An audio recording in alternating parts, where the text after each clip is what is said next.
Bonjour tout le monde et bienvenue dans ce nouveau cours de physique. On fait toujours de l'optique et aujourd'hui on va parler donc des miroirs sphériques. Alors qu'est-ce que c'est qu'un miroir sphérique? Eh bien c'est un miroir qui a la forme d'une sphère ou d'une partie de sphère comme sur ce schéma. Alors soit ça peut être l'intérieur d'une sphère, on appellera ça un miroir concave, soit c'est l'extérieur, on appellera ça un miroir convexe. Dans les deux cas, il y aura toujours les mêmes éléments, c'est-à-dire un rayon, c'est le rayon de la sphère si elle était en entier. L'axe optique, c'est l'axe de symétrie du miroir. Le sommet, c'est l'intersection entre l'axe optique et le miroir. Le centre, donc c'est le centre de la sphère. Le foyer, c'est la moitié de la distance entre le centre et le sommet. C'est un point important, on y reviendra. Et la longueur focale, justement, c'est la moitié du rayon. C'est la distance entre le point M et le point F, par exemple.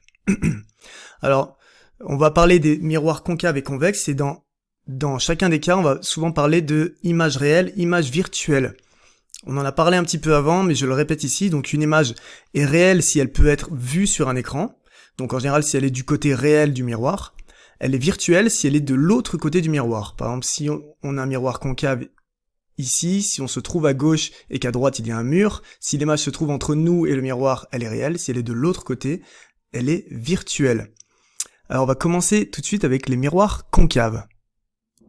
Donc les miroirs concaves, comme je l'ai dit, ils sont symbolisés par ce schéma ici, c'est-à-dire qu'on met une partie de sphère et on grisâtre, on colore un petit peu l'extérieur de la sphère pour montrer que c'est bien à l'intérieur que se trouve le miroir.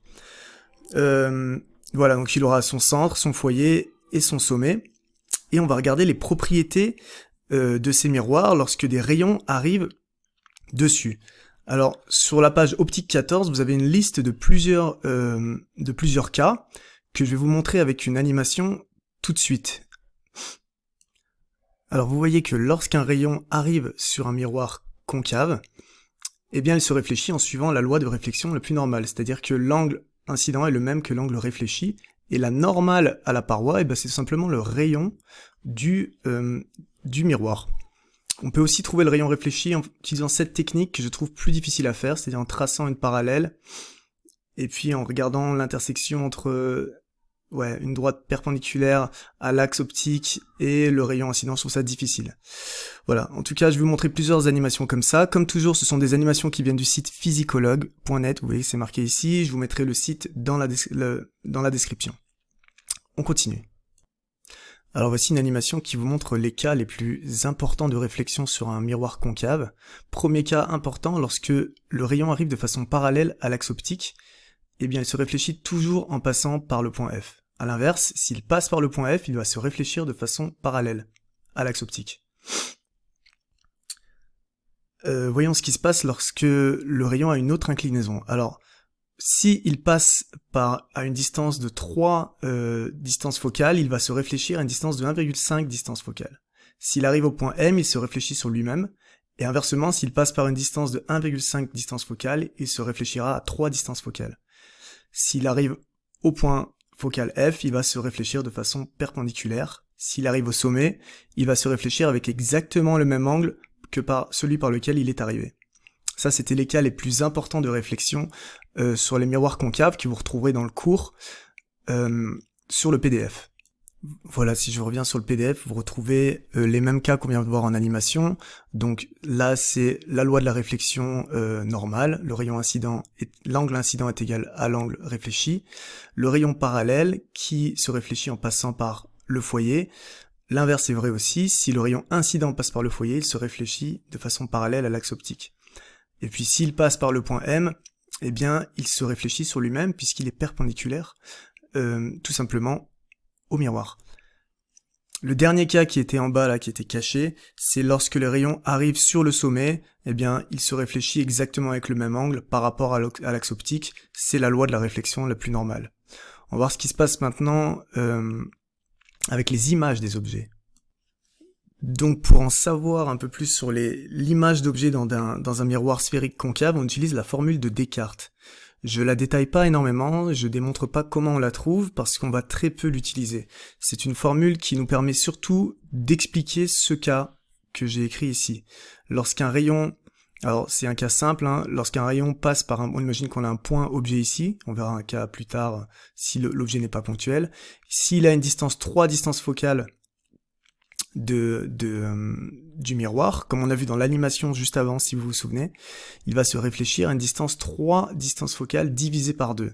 On retrouve ce résultat avec la formule de Descartes. Voilà, c'est à peu près tout ce dont vous avez besoin de savoir pour cette formule. Ici, un petit peu plus bas sur le document, vous avez la suite d'exemples d'images d'objets qui sont disposés à plusieurs endroits. Au premier cas, l'objet n'est pas ponctuel, il a une certaine taille et il est disposé à une distance 3f, 3 distances focales du miroir. Pour trouver son image, on trace deux rayons qui partent de l'objet. Donc en général, on prend un rayon parallèle, puisqu'on sait qu'il se réfléchit par le point F, et un autre qui passe par le sommet, puisqu'on sait qu'il se réfléchit exactement avec le même angle. On regarde l'intersection des deux, ça nous montre où va se former l'image. Vous voyez que l'image se trouve du côté gauche du miroir, donc cette image est réelle. Et ce sera le cas pour tous les objets qui se trouvent à gauche, c'est-à-dire entre l'infini et le point F, et le foyer du miroir. Toutes les images de tous les objets placés dans cette zone-là seront des images réelles. Ce ne sera pas le cas si l'objet est placé entre le point F et le miroir. Donc, pour un objet placé à une distance 3f, son image se trouve à une distance 3f sur 2. Si l'objet est placé au point M, au centre du miroir, son image est au même endroit, mais elle est inversée et de même taille. Si l'objet se trouve au point F, eh bien, il n'a pas d'image puisque tous les rayons se réfléchissent de façon parallèle. Regardez maintenant ce dernier cas qui était caché un petit peu plus bas, dans lequel l'objet se trouve entre le point F et le miroir. Et bien dans ce cas-là, l'image va être virtuelle, puisqu'elle se trouve du côté droite du miroir. Ici sur mon schéma c'est un peu plus petit, je vais essayer de vous trouver une autre animation qui vous explique pourquoi ça se passe comme ça. Donc regardez sur cette animation ce qui se passe si un objet comme une bougie se place entre le point F et le miroir. On tire plusieurs rayons, celui qui est parallèle et qui passe par le point F, celui qui passe par le centre, et celui qui se réfléchit de façon parallèle, vous voyez qu'ils ne se croisent pas du côté gauche du miroir. Si on met un écran ou une feuille ici, on ne pourra jamais voir d'image. Pour trouver l'image, il faut prolonger chaque rayon du côté droit du miroir, et là un observateur pourra voir l'image, qui sera une image virtuelle, de l'autre côté de l'écran, et dans ce cas-là, elle sera plus grande que l'objet. Dans le cas très précis où d'ailleurs l'objet se trouve à égale distance entre le point F et le miroir, l'image sera exactement 2 fois plus grande que l'objet.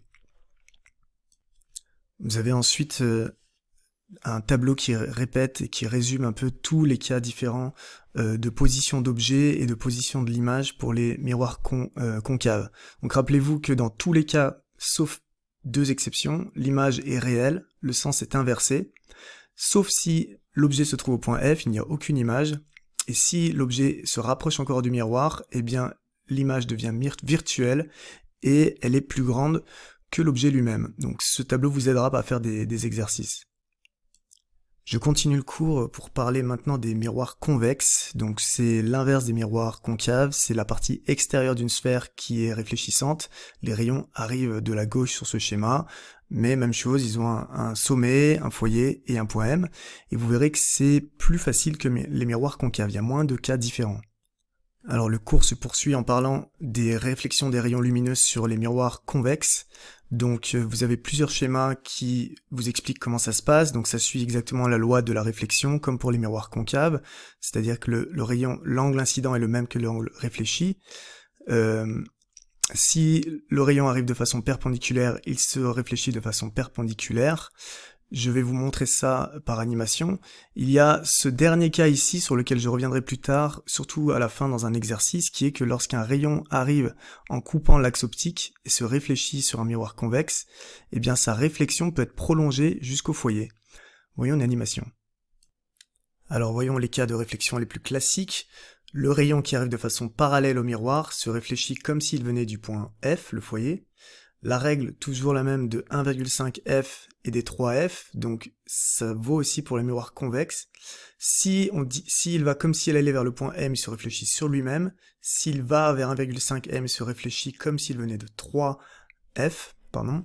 S'il va vers le point F, il se réfléchit de façon parallèle, et s'il va vers le sommet, il se réfléchit avec le même angle que l'angle incident, de part et d'autre de l'axe optique. Voilà, tous ces cas-là sont les cas les plus classiques. Je vous invite, l'animation se refait en boucle encore et encore, je vous invite à aller voir cette animation sur le site physicologue.net. Enfin, concernant la formation d'images dans un miroir convexe, là c'est très simple, c'est toujours les mêmes règles. L'image est toujours virtuelle, elle est du côté droit sur ma figure du miroir, elle est toujours plus petite que la taille de l'objet, elle se trouve toujours entre le sommet et le foyer, et plus l'objet est éloigné du miroir, plus son image est petite. Ce qui donne des cas particuliers, si on suit une ligne et qu'on les met de plus en plus grand, eh bien l'image, dans ce cas-là, les trois images auront exactement la même taille. Je vous montre une animation qui explique mieux que ces schémas-là. Voilà, donc si on a un objet ici, c'est un homme face à un miroir, plus il se rapproche du miroir, plus son image grandit, jusqu'à un cas particulier où il a la distance focale, son image est à la distance focale divisée par 2, plus il avance, plus l'image grandit, et vous voyez que l'image est toujours comprise entre le sommet et le foyer du miroir. Là vous voyez une autre technique pour voir l'image, toujours la même chose, si l'objet s'avance, l'image grandit. Alors voyons maintenant le premier exercice d'application. Donc vous avez un rayon lumineux qui se réfléchit sur deux miroirs concaves, comme sur cette figure. Vous voyez qu'il arrive parallèle, il arrive sur le deuxième miroir et puis il revient sur lui-même. Donc première chose qu'on peut dire, c'est que s'il est parallèle, c'est que ce point-là est le foyer du miroir concave 2. S'il revient sur lui-même, ça veut dire que ce point-là est aussi le centre du miroir concave numéro 1. Donc, la distance focale 2 vaut 2 unités, et s'il réfléchit, si cette longueur-là est le rayon, ça veut dire que 3 unités est égal à 2 distances focales, donc distance focale 1, pardon, donc F1 est égal à 3 divisé par 2. Pour faire le rapport, F1 sur F2, c'est donc 3 sur 2 divisé par 2. La réponse au premier exercice est donc 3 sur 4, tout simplement. Vous voyez, on a juste utilisé les propriétés qu'on a vues avant sur les miroirs concaves. Voyons maintenant l'exercice 2. Donc sur le deuxième exercice, vous avez un miroir concave et un miroir plan. Il faudra se souvenir des miroirs plans pour résoudre l'exercice. Un rayon lumineux arrive sur le miroir plan, se réfléchit, arrive sur le miroir concave et revient sur lui-même. Je fais un petit schéma pour essayer d'expliquer ce qui se passe. Donc, il va avoir un angle de réflexion ici et il revient sur lui-même là. Donc, il va couper l'axe optique du miroir concave à une distance. Ce point-là doit être l'image de ce point-là, ce qui veut dire que cette distance est la distance D. S'il revient sur lui-même, ça veut dire que cette distance-là, sur l'axe optique, est le rayon du miroir concave. Donc, le rayon vaut 2D. Ok ? Donc, si le rayon vaut 2D, c'est que la distance focale vaut D, et tout simplement, F divisé par D est égal à 1. Voilà pour la solution de l'exercice 2. Donc vous voyez qu'ici la difficulté c'était de se souvenir de l'image d'un objet dans un miroir plan et d'avoir l'idée de tracer cette ligne sur l'axe optique. Et le reste se fait tout seul. On continue avec le dernier exercice d'application. Alors exercice 3. On a un rayon qui arrive sur un miroir concave 2, se réfléchit, arrive sur le miroir concave 1 et revient sur lui-même. On veut connaître le rapport des distances focales F1 divisé par F2. Ok, alors voyons, il se réfléchit, il revient sur lui-même, et ici, lors de cette réflexion, vous voyez que si je prolonge, si j'étends le rayon réfléchi, il va couper l'axe optique à cette distance D2. Et je sais que cette distance D2 est égale à la distance focale de ce miroir-là. Comment je le sais? Parce que on l'a vu en cours très vite tout à l'heure, je vous ai dit que j'y reviendrai, sur une image. L'image de cours en question, c'était celle-ci, vous voyez? Le rayon incident coupe l'axe optique, je prolonge le rayon réfléchi et il passe par le point F. Voilà ce qui me permet de commencer l'exercice. On revient à l'exercice, on a trouvé F2 est égal à 2D, ensuite on sait que le rayon se réfléchit sur lui-même lorsqu'il touche le miroir concave 1. C'est donc que cette distance 3D est égale au rayon. Le rayon c'est 2 fois la distance focale, donc 2 fois la distance focale 1 est égale à 3D. Donc F1 est égal à 3 sur 2. Le résultat vaut donc F1 sur F2 est égal à 4 sur 3, tout simplement. Voilà, donc c'est tout pour aujourd'hui, j'espère que ce cours vous a plu, j'espère que les exercices vous les avez compris et que tout ira bien pour les cours de cette semaine. Je vous souhaite bon courage et je vous dis à très bientôt en visioconférence. Au revoir.